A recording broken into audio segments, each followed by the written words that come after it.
Welcome to Tuesdays with Kay!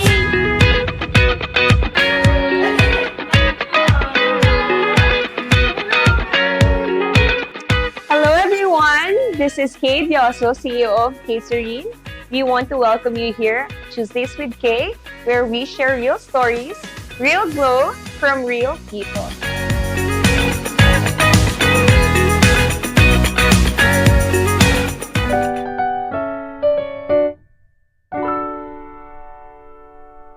Hello, Mommy Tetam. Can I call you Mommy Tetam po? Yes. Sige. Thank you so much po for being here on set po ng Tuesdays with Kay, and we are very happy na nabigyan mo po kami ng time to share your journey, ma'am. Yes. Sige, ma'am. To start with po, pwede niyo po bang i-introduce kung sino nga po ba si Mommy Tetam?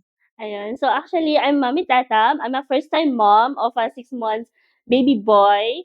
So before ako naging mommy, I used to be a teta na goal-driven, na responsible person, na daming obligations since I'm a breadwinner. Then 34 in 30 years of existence ko, grabe yung naging journey ko before ako naging mommy. Kaya parang it makes me resilient person and very very ano ba, parang yung way ko to motherhood, to be a mommy is nag-iba talaga yung change. Sige, ma'am. So, sabi mo, very resilient person. Would you be able to elaborate paano ka nga po ba naging resilient in a way, ma'am, na anong mga experiences mo na, of course, yung gusto mo lang i-share with us? I used to be a working student. Ever since nung maliit ako, like grades level pa lang, is parang na ako nagbabanat ng buto. Ganun na yung level ko. As in, meron akong work sa morning before ako pumasok sa school, tapos ganun sa afternoon, hanggang sa nakasanayan ko na siya. Eventually, actually, late ako nag-college. Nag-start muna talaga ako mag-work after ko ng high school. So, ang dami ko na naging work experience from pump attendant, waitress, and everything. Kasi parang for me, kailangan kong kumayod, kailangan kong kumita para ma-meet ko yung ends nung kailangan ng family namin. And broken family kami. So, ako lang yung ate sa amin kasi mga kapatid ko is lalaki na. So, parang I used to stand up na maging ate at the same time parang naging mom din ako sa mga kapatid ko, and they are actually still nag-aaral pa. So I had to decide na mag-stop, mag-work muna. Then I have a daytime job nung na ako. Pero hindi pa rin siya enough kaya usually nagte-take ako ng mga other sidelines sa hapon or sa gabi pag-uwi ko. So gano'n-gano'n ako. Mas kilala ako na kalad-current person na kung saan may opportunity, nandun ako. So, parang for me na it makes me a resilient person kasi even na experience ko yung struggles na yun, andun pa rin Andun pa rin. ako. You're still positive, ma'am, sa Yes. buhay, no? Yes. Naka-graduate pa rin ako ng college at the age of 30. Kaya sabi ko talaga na the provision of the Lord is grabe yung ginagawa niya yes. sa life. As long as you have parang ipupursue mo talaga yung goal mo and you are a positive person. Yes. Ganun. And alam mo, ma'am, I truly believe na kapag may delay, yes. that's fine kasi may reason si Lord why it happens. And I'm very, very happy and I'm so proud of you na tinapos mo pa rin yung college mo. Kasi for other people, not a lot, siguro na, I know, pag na-late na sila, ayaw na nila. Alam mo yun, ma'am, parang iba yung drive mo in a way na talagang kahit na, alam mo yun, ma'am, ang dami mong responsibilities, you still chose yourself, ma'am. Yes. Kasi that's for you eh. Sabi nga nila yung education daw natin is something na hindi kayang alisin na sa atin. And naniniwala ako doon dahil even nag-aaral ako, nag-work pa rin ako, tapos ang dami kong pinasok na scholarship just to make sure na nasusustain ko pa rin yung needs ng family. So, ganun ako na karakitera talaga. Ganun ako Wow. kakalad-kared. Tapos parang I remember lang nung bago ako graduate, they nagbayad pa sila sa akin. I mean, they pay for my tuition fee. Ganun na level. Wow. Until nag-graduate ako, na-receive ko pa rin yung full support ng mga nag-support sa akin nung nag-aaral ako. Kaya sabi ko, hindi talaga ako pinabayaan. Yes, tama po kayo nung delay. Actually, delay means redirection. Yes. Mas nabigyan ako ng mas marami opportunity after kong graduate. Yes, Ayun po. Kaya, one of the, ko rin talaga is, nung, before ako nagpakasal, 12 years of waiting. Before, Wow! yes, 12 years of, kasi ganun ako na very strict ako sa timeline ko. when it comes to gusto ko kasi ma-provide yung needs ng family at the same time, gusto ko din i-pursue yung goal. Yes, tama po kayo dun sa sinabi niyo kanina na hindi lahat may ganun na goal, yung ganun yung Yes.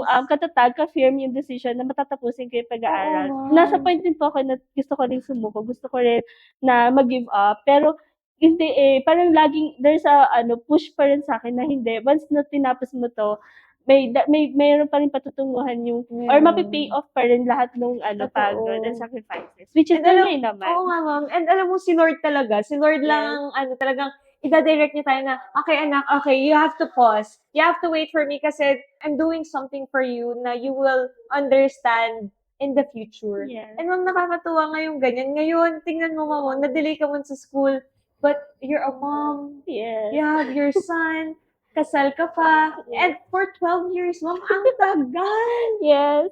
Ganun siya thankful ako kay Lord kasi ginamit niya ng instrument yung napangasawa ko na willing siya mag-antay sa'kin na makatapos muna ako. Like, sige gawin mo yung kung ano yung gusto ng desire ng heart mo, then let's see kung ano yung magiging future natin. Tapos nung naka-graduate ako nung 2021 after the pandemic, buti nairaos ko after the pandemic kasi grabe din yung experiences namin.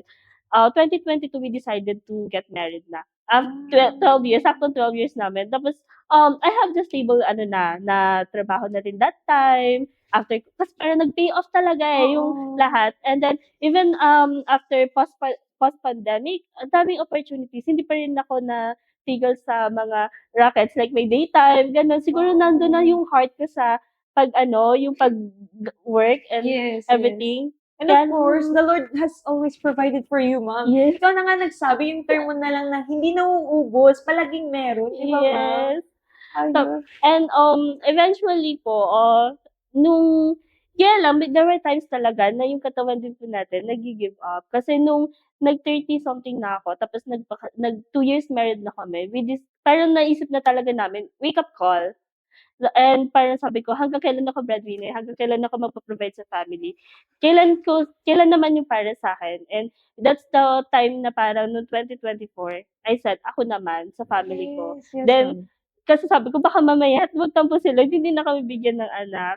So, nung nangyari yung 2024 na sabi ko, sige, let's see kung ano yung magiging patutunguhan ng marriage namin. Kasi we want to have a child na. Then, it happens na no 2025, dumating yung baby ko. Yes, and sabi ko, grabe yung ni Lord sa akin kasi hindi niya ako pinabayaan. Even until now na I'm a 6 months postpartum, parang nafe-feel ko pa din yung guidance ni Lord kahit wala akong work ngayon, kasi I choose to take care of my baby, pero andun pa rin yung opportunity. Kasi parang sinabi ni Lord, itong anak ko na to is napakasipag nito. Pero, kailangan niya magpahinga pero hindi siya kaya parang bibigyan ko pa rin siya ng ibang opportunity through other people. So, parang Yeah, ganun ko siya na-receive. dati breadwinner. Ngayon, sabi ni Lord, okay anak, tapos na yung naging responsibility mo. Ngayon, being a mom naman. Yes. Ay, nakakatuwa, ma'am. Parang ayoko nang magtanong. Parang gusto ko na lang pakinggan ka. Nakakatuwa. Sige, ma'am. Thank you so much for sharing that journey, ma'am. Ngayon naman, paano naman po umabot si Mommy Tetam online? Through postpartum din. Yes. Actually, parang it's my way to give myself na yung nawawalan ako. Kasi parang when you become a mom din, parang there's some point pala sa buhay mo na parang nawala. So, nung nagkaroon ako ng opportunity sa online, like affiliates, content creator, I started actually sa mga baby essentials. And then eventually, parang, the social media and the opportunity gave me na, kailangan mo rin ingatan ng sarili mo. Parang ni-remind ako ng self-care and self-love. So, that's why Casey came to my life kasi parang kailangan ko pala ibalik yung confidence na nawala sa akin. Kasi grabe talaga yung effect, physically, mentally, and emotionally. Sobrang laki ng impact nung 1 month, 2 months ko. Sobrang grabe yung pamamanas, yung During ng pregnancy ko, blooming ako. Akala nila babae yung anak ko. Then, nung malapit na akong manganak, dun na naglabasan lahat ng symptoms, yung maitim na batok, grabe, pamamanas, as in, parang ayoko na lumabas ng bahay, ang laki-laki na ng ilong ko, ng ko, gano'n, sa gano'ng level. Tapos after ko manganak, nandun pa rin siya. So, sobrang, pa ako nagtago sa bahay for almost 2 months. Tapos, nung dumating nga 'tong opportunity sa'kin as a content creator, mom content creator, parang sabi ko, I have to I have to step out ulit sa aking Mm. comfort zone. And yes, parang there were times na kailangan ko alagaan yung baby ko, pero parang I have to take care of myself din Yes. para mas maalagaan ko pa ulit yung anak ko ng mas better. Totoo. So, which is sinunod ko, nangyari sa'kin, and eventually parang dire-diretso na yung flow ng opportunity, and yun as a content creator. Yes, wow. So, ano ma'am, paano po, napanood mo po ba si Kayserine? Nag-reach out po ba kami sa'yo? Ano po bang, paano po naging process na-encounter mo si Kayserine online? Actually, I'm a fan of Easy Martinez. Hi, Easy, if you are Hello, watching this. Easy. Hello po, Miss Fan ako ng Easy. PBB collab. Nung nagbubuntis ako, noong 2025, ang PBB ang naging happy pill ko. And sila AZ yun. Tapos, sinusubaybayan ko sila even outside world. So, nakita ko yung commercial with AZ. So, sabi ko, grabe, kung si AZ ni-endorse si Kayserine. Tapos, nakita ko, sunod-sunod pa, nakita ko yung mga first-time moms, sila, yung mga other momshies na gumagamit ng Kayserine. Sabi ko, see, sila, celebrity na sila, influencer na, pero they use the product tapos talagang effective sa kanila. Why not I try it then to bring back the confidence na hinahanap ko? So, actually, the opportunity, the affiliate of program opportunity with the Kayserine, nakatulong siya sa akin. And I see the results naman after 2 weeks ko siyang ginagamit. And nakakalabas ako. Before itong legs ko, hindi ko yung pinapakita masyado, but I flaunt it. Nakapag-sleeveless na rin ako nung summer. Yes, sa summer outing namin last time, nakapag-sleeveless ako. And they compliment me. Sabi ko nga, ganito pala yung effect kapag you love yourself and you trust your process. Confident inside and out. Yes. Ma'am. Alam mo, kaya Kayserine is born kasi we wanted something gentle, ma'am, to offer to anybody. Kanina, I've met someone na with eczema. That skin condition, ma'am. Ikaw naman, ma'am, postpartum. 6 months yung baby mo ngayon. And I'm very, very happy na Kayserine is here na para ba, you can use it for you. Kasi hindi lang, not all soaps you can use, ma'am. Lalo na ngayon, 6 months pa lang yung baby mo. I don't know if you're breastfeeding, ma'am. Of course, palagi kang nakahug sa baby mo. Alam mo yun, ma'am, kasi may mga kids din kasi na even their skin, ma'am, is very, very sensitive. Kaya just hearing you right now, na hindi ko na kailangan magtanong pa, parang you're very effortlessly shared it with us ba, ma'am? Yes. Kaya natutuwa ako na yung mga real users talaga and this is our way of appreciation po para sa inyo. May I ask, ma'am, nung na-try nyo na po si Kayserine, syempre, ma'am, tinry nyo na po. Yes. May I ask kung mga after how many days or weeks ba after, kasi iba-iba tayo ng skin types, Yes. ma'am. So, I'm interested on hearing your side kung ilang weeks ba bago mo nakita yung changes. Actually, parang 1 week, may nakikita na akong little improvement. Then, 2 weeks talagang may improvement siya.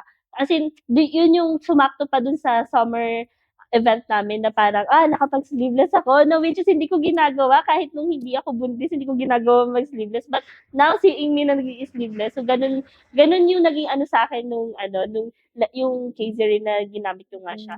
Then, yes, actually, yun yung one of the reason ko talaga din kung ba't ko tinry si Kayserine. Kasi, safe siya sa mga preggy and lactating moms. Yes. And ako, mixed feeding ako. And ako, lahat ng ginagamit ko talaga, una kong tinitingnan kung safe ba talaga and gentle. Kaya si Kayserine, hindi ko naramdaman sa kanya yung sinasabi na mahapde or what. Yes. Hindi ko, kasi sobrang gentle lang. Tapos, until now, ginagamit ko pa rin siya. And even the serum, mas gusto ko siyang gamitin kasi parang nakikita ko yung effect niya like overnight. Parang nakakapag, na ako, kilikili, taas kilikili na ako sa harap ng mirror, ganun na lang. Sabi ko, and I am syempre, of course, little by little, nakikita ko pa rin yung improvements. And marami pa rin naman need to, but yung ganun na, small wins na kasi sa akin Yes. yun. Oh, Yung yes. ganito na nakakalabas na ako, na nakapag-sleeveless na ako, nakapag-short na ako, na hindi ako nahihiya sa mga, it's a small win na for me. Kaya sobrang laki ng, sobrang laki din na naitulong ng Kayserine to give my confidence back. Nakakatuwa naman pakinggan ka. Parang gusto na lang kitang pakinggan hanggang mamaya. Sige, ma'am. Kung may mga mommies po na nanonood sa atin ngayon, ano yung gusto mong sabihin sa kanila para i-encourage sila na alagaan yung sarili nila? Or meron po kasi mga mommies na or other people, mga women na lang, let's generalize it. May mga women na skeptical pa sila, medyo hesitant pa silang gamitin si K-Serene product. So, ano pong ma-advise mo sa kanila? To all the moms, actually, yes, we are experiencing yung ganitong stage ng postpartum, but you are not alone. It's okay to be not okay sometimes, and trust the process. Kasi with the K-Serene, hindi naman siya talaga instant, yung glow na makikita mo. Pero yung small wins na makikita mo na yung sarili mo in the mirror, na happy ka, nakikita mo yung kilikili mo, or so what, yung maganda yung aura mo pagising mo ng umaga, it's a small win na for us, mommy. Kaya trust the process and trust the K-Serene kasi malaki talaga ang may tutulong niya sa atin. And safe and gentle siya sa mga babies natin. Kaya no worries with the ingredients. Yes! Thank you so much, ma'am. Yun na yun, ma'am. Thank you. Oo, nakakatawa. Parang ang bilis sagutin, di ba? Parang ako, nakakatuwa. Parang mag-go with the flow na lang, ma'am. Ayun. As a small act of pasasalamat lang, ma'am, for you being here. I have a small gift for you. Ito mga ito mga merch and product din naman po ng K-Serene. Yay! So, ma'am, thank you Oh my so God, much, thank ma'am. you so much.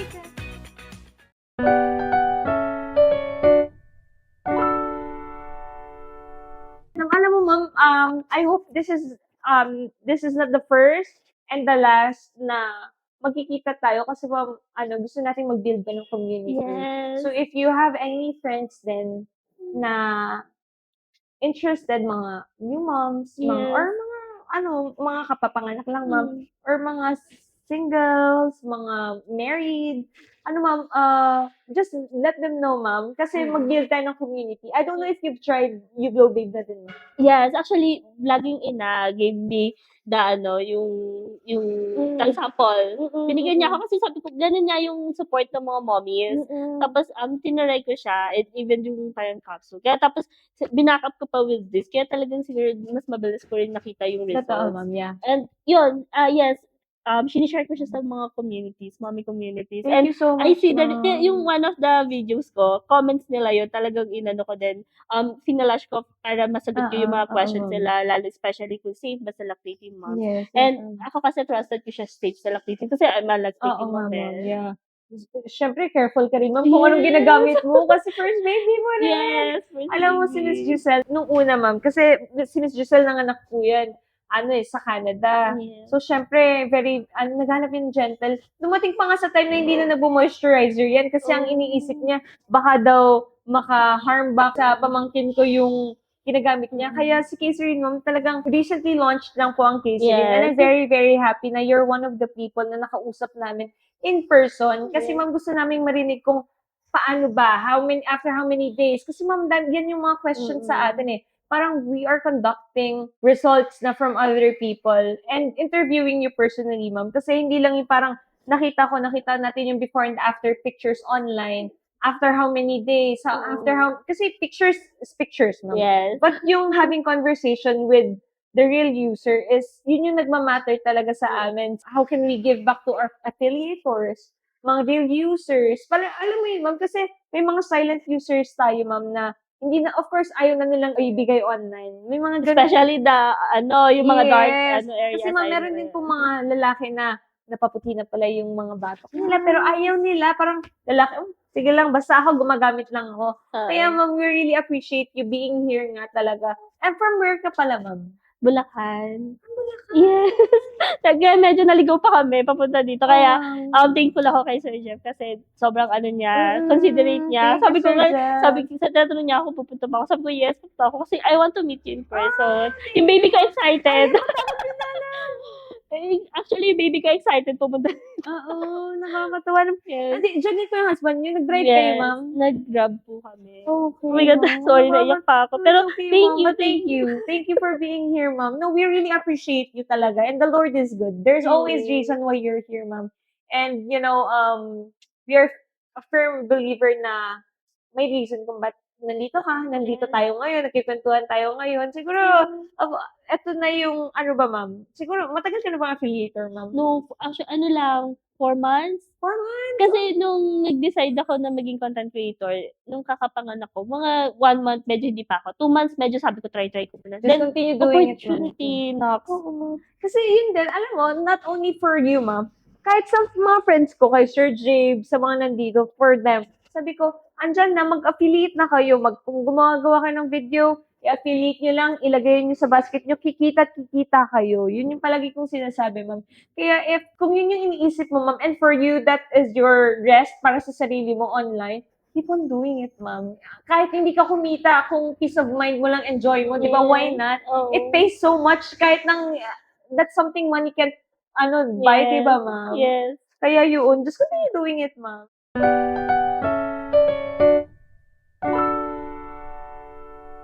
Ayan, baby! Excited siya mamit ng mga magaganda. Yes, please. Ano yun niya, ma'am? ZK na lang po. Okay. Zakairos Kalin. Thank you. Ano po? Zakairos Kalin. Wow, hello! Pero ZK na lang. Sige po, tatakot ako. Ganito po muna. Hello, love! Baby, oh! Ako din. Breastfeeding ka pa, ma'am? Pumping. Pumping? Yes. Kaya, nakalabas-labas kami kasi Opo, pwede nakakatuwa naman. naman. Actually, ang suot ko kapag breastfeeding. Salpak na lang siya pagka-et. Tingin ka no, tingin. Oy! No, mami ko eh. Gamit ko ni mami, di ba? Glow starts with gentle.